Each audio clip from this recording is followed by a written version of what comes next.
Bismillahirrahmanirrahim. Assalamualaikum warahmatullahi wabarakatuh. Halo guru-guru hebat di seluruh tanah air Indonesia. Perkenalkan, saya Siti Nurhayati, calon guru penggerak Angkatan 4 Kabupaten Sragen.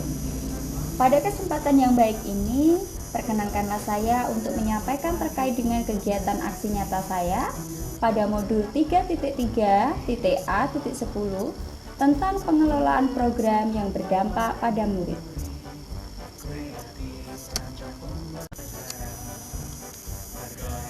Nah, pada kegiatan ini saya akan melakukan sebuah aksi nyata, yaitu tentang GLS. Apa itu GLS, Bapak Ibu? GLS merupakan gerakan literasi sekolah. Hal yang melatar belakangi kegiatan saya ini adalah hasil AN tahun lalu pada rapor mutu pendidikan sekolah sudah menunjukkan capaian mencapai kompetensi minimum. Akan tetapi, literasi yang dicapai murid belum membudaya. Nah, poin utama dalam aksi nyata yang akan saya kembangkan pada pengelolaan program yang berdampak pada murid, yaitu dengan meningkatkan gerakan literasi sekolah, sehingga kegiatan ini dapat meningkatkan wawasan serta pengetahuan murid. Selanjutnya, karakteristik yang dikembangkan diantaranya yaitu lingkungan yang dapat mendorong murid untuk kreatif, bernalar kritis dan mandiri. Suara ide kelas muncul dari siswa-siswi itu sendiri, yaitu mengenai bahan bacaan dan waktu kegiatan literasi. Dalam kegiatan aksi nyata ini, saya tidak bisa melakukannya seorang diri, Bapak Ibu. Tentunya di dalam melaksanakan sebuah kegiatan, tidak terlepas dari semua dorongan, bantuan, dan motivasi seluruh warga sekolah.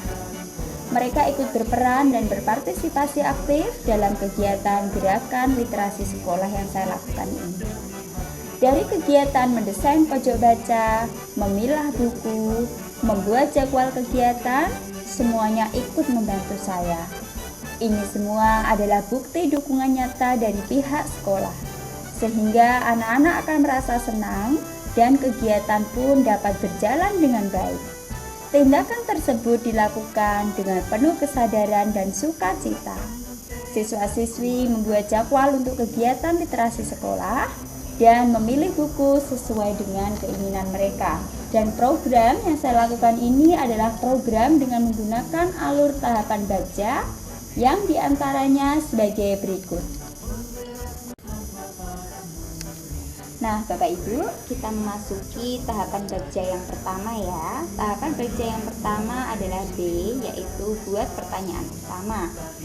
Pada tahapan ini yang perlu kita lakukan itu adalah yang pertama, dialog dengan rekan kerja untuk bersama-sama mengidentifikasi hasil rapor mutu pendidikan terkait dengan literasi di sekolah. Kemudian tahapan yang kedua, diskusi bersama kepala sekolah atau rekan sejawat tentang bagaimana program literasi di sekolah ini nanti dapat berhasil. Nah, Bapak Ibu, ini adalah dokumentasi tahapan yang pertama, yaitu buat pertanyaan utama. Di dalam dokumentasi ini, saya mengadakan sebuah dialog dan juga diskusi bersama dengan kepala sekolah dan juga dengan rekan sejawat. Nah, selanjutnya kita memasuki tahapan yang kedua. Apa itu, Bapak Ibu, tahapan yang kedua? Tahapan yang kedua adalah A. A itu adalah ambil pelajaran. Nah, pada tahapan ini yang perlu kita lakukan adalah dengan melakukan komunikasi bersama siswa dan menanyakan buku yang anak-anak sukai dan kapan pelaksanaan gerakan literasi ini akan dilaksanakan.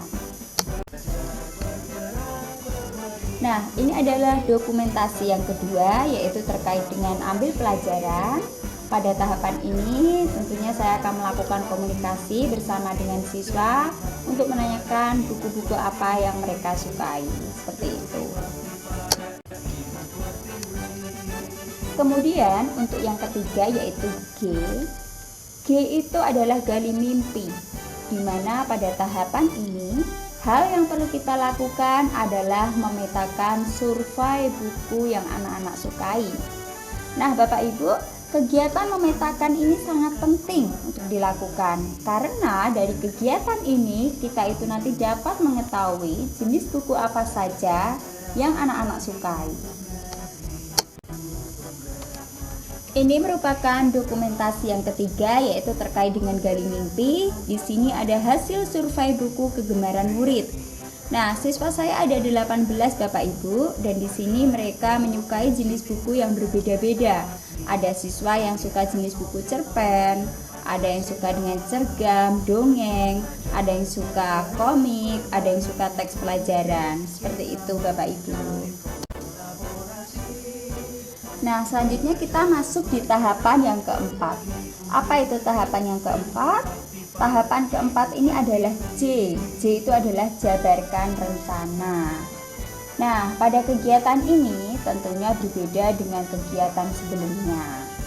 Hal yang perlu kita lakukan adalah dengan menyusun langkah kecil dan menentukan kegiatan apa saja yang dapat meningkatkan literasi siswa. Nah, ini adalah dokumentasi yang keempat, yaitu terkait dengan jabarkan rencana. Di sini saya tentunya bertanya kepada siswa-siswi saya. Kita akan bersama-sama menyusun langkah kecil dan menentukan kegiatan yang akan meningkatkan literasi mereka. Nah, Bapak Ibu, kita masuk di tahapan yang terakhir, yaitu tahapan tentang atur eksekusi. Nah, di dalam tahapan ini yang perlu kita lakukan adalah melaksanakan kegiatan literasi. Pada kegiatan ini, murid bebas memilih buku apa yang ingin dibaca dan diceritakan kembali di depan kelas. Nah, ini adalah dokumentasi tahapan yang kelima ya Bapak Ibu ya, dokumentasi tentang atur eksekusi. Dari dokumentasi ini Bapak Ibu bisa melihat bagaimana siswa-siswi merasa antusias ketika melakukan gerakan literasi sekolah ini. Kemudian selanjutnya saya akan menyampaikan tentang bagaimana perasaan saya saat saya melakukan kegiatan literasi ini. Tentunya saya merasa sangat senang sekali dan memiliki keinginan untuk membawa sebuah perubahan kecil yang berdampak pada murid saya. Nah, pada modul 3.3.A.10 ini saya belajar bagaimana mengelola sebuah program yang dapat berdampak pada murid. Dalam kegiatan ini, saya sangat berharap bahwa murid-murid itu dapat semangat dan menyadari bahwa membaca itu adalah suatu kebutuhan. Melalui gerakan ini juga, saya berharap dapat mencari tahu akar permasalahan mengenai literasi yang belum membudaya di sekolah saya. Dan tidak lupa saya ingin mengucapkan terima kasih yang sebesar-besarnya kepada beliau Bapak Sutibio Basuki selaku kepala sekolah saya yang sangat luar biasa, dan juga rekan sejawat saya yang selalu memberikan dukungan, dorongan, dan motivasi sehingga setiap kegiatan yang saya lakukan ini dapat berjalan dengan baik. Nah, selanjutnya Bapak Ibu, terkait dengan pembelajaran apa saja yang saya peroleh dari kegiatan ini. Yang pertama itu adalah feeling. Nah, apa feeling saya? Feeling saya selama melaksanakan kegiatan ini, saya merasa senang dan semangat sekali ketika program ini saya lakukan. Mengapa saya merasa senang? Karena program ini dapat melatih siswa-siswi untuk memahami bahwa membaca adalah suatu kebutuhan. Kemudian yang kedua adalah fakta. Murid menyukai kegiatan literasi, terlebih ketika mereka diberi kebebasan untuk memilih buku yang sesuai dengan keinginan mereka. Tentunya mereka sangat antusias sekali. Kemudian untuk yang ketiga, findings atau temuan. Dengan adanya program ini, maka siswa-siswi menjadi senang karena dapat membaca buku sesuai dengan keinginan dan kesukaan mereka. Kemudian yang keempat adalah future. masa depan, kedepannya kelas yang saya akuni, saya berencana akan membuat pojok baca yang lebih lengkap, lebih menarik, sehingga anak-anak lebih semangat lagi di dalam melaksanakan kegiatan literasi. Nah, Bapak Ibu guru hebat, mungkin itu adalah kegiatan aksi nyata saya yang bisa saya sampaikan. Semoga apa yang saya sampaikan ini dapat bermanfaat untuk kita semua. Akhir kata, wassalamualaikum warahmatullahi wabarakatuh. Terima kasih.